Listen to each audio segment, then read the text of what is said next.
আজকের এই ভিডিওতে আপনাদের দেখাবো ময়মনসিংহের পরাণগঞ্জের জয়নাল আবেদিন কিভাবে রিক্সা চালিয়ে তৈরি করেন হাসপাতাল, যেখানে বিনামূল্যে চিকিৎসা সেবা ও ঔষধ পেয়ে থাকেন অসহায় মানুষেরা। জয়নাল আবেদিনের গল্প সিনেমার গল্পকেও হার মানাবে। এই গল্পের নায়ক জয়নাল আবেদিন, যাকে সবাই ডাকে সাদা মনের মানুষ।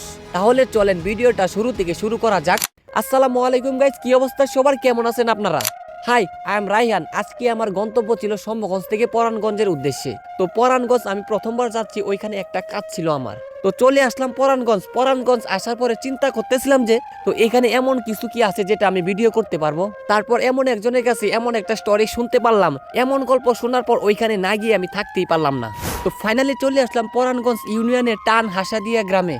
তো এইখানে আসার পর হাসপাতালের নাম দেখতে পেলাম মমতাজ হাসপাতাল। সকাল 10টা থেকে 1টা পর্যন্ত ওষুধ এবং চিকিৎসা সেবা দেওয়া হয়, কিন্তু আমি আইছি 5টার সময়। যারা এখানে সেবা নিতে হয় তাদের জন্য দেখা হইল না। তো আরেকটা মজার বিষয় হচ্ছে, সরকারি হাসপাতাল না হলেও এখানে বিনামূল্যে চিকিৎসা এবং ঔষধ পেয়ে থাকেন স্থানীয় বাসিন্দারা। আজ থেকে প্রায় 25 বছর আগে এই হাসপাতালটি তৈরি করেন জয়নাল আবেদিন। তো তিনি কোনো বড়লোক পরিবারের সন্তান ছিলেন না, তো দীর্ঘদিন রিক্সা চালিয়ে তৈরি করেন স্বপ্নের হাসপাতাল। তাহলে চলুন গল্পের গভীরে ডুব দেওয়া যাক। তো এই হাসপাতাল তৈরির পিছনে রয়েছে এক কষ্টের গল্প। তো জয়নাল আবেদিনের বাবা চিকিৎসার অভাবে তার চোখের সামনেই মারা যান। তো এরপর থেকেই অক্ষর জ্ঞানহীন জয়নাল মনে মনে ঠিক করে নিজেই একটি হাসপাতাল গড়ে তুলবেন। তো কিন্তু এই স্বপ্ন পূরণ করবেন কেমনে তিনি? স্বপ্ন দেখলে তো আবার টাকার দরকার হয়। তারপর মা বোন ভাইদের গ্রামে রেখেই পাড়ি জমান রাজধানীতে। তো সঙ্গে করে নিয়ে আসেন তার স্ত্রী লালবানু এবং তার কন্যা মমতাজকে। ঢাকা নেমে স্ত্রী ও কন্যা সন্তানকে নিয়ে হাঁটতে হাঁটতে চলে যান শাহজাহানপুরের রেলওয়ের কলোনির মাঠে। তো এই মাঠেই পানির ট্যাঙ্কের নিচে সপরিবার নিয়ে আশ্রয় নেন জয়নাল। তারপর শুরু করে জয়নাল রিক্সা চালানো। তো অভাবের সংসারে জয়নাল আবেদিনের স্ত্রী লালবানু তো ঢাকার বিভিন্ন বেসরকারি হাসপাতালে আয়ার কাজ শুরু করেন। তো দিন রাত রিক্সা চালাতে হয়েছে তাকে, কারণ স্ত্রীকে না জানিয়ে টাকা জমাতে শুরু করেন জয়নাল। তো তিনি মনে মনে হাসপাতাল বানানোর স্বপ্ন দেখেন। আর এইভাবেই কেটে যায় 20 বছর। আর এই 20 বছরে তিনি 1,84,000 টাকা জমিয়েছিলেন।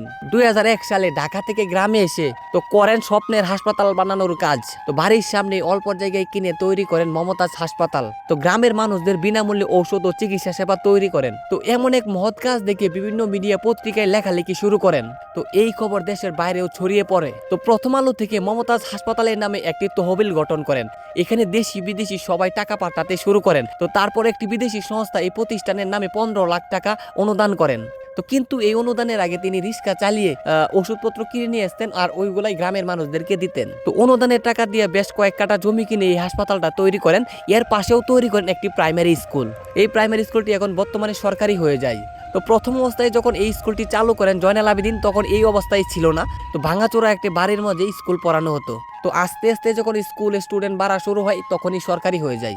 তো বেশ কয়েক বছর হয়ে গেছে জয়নাল আবেদিন মারা গিয়েছে। তো হাসপাতাল তৈরির পাশাপাশি তৈরি করেছেন স্কুল, মসজিদ। তো আমার সামনে যে ব্যক্তিটি বসে আছেন, এটাই হচ্ছে জয়নাল আবেদিনের স্ত্রী লালবানু। কোম্পানি বন্ধ হয়েছে, ছেলে তো চায় আনতে পারে না,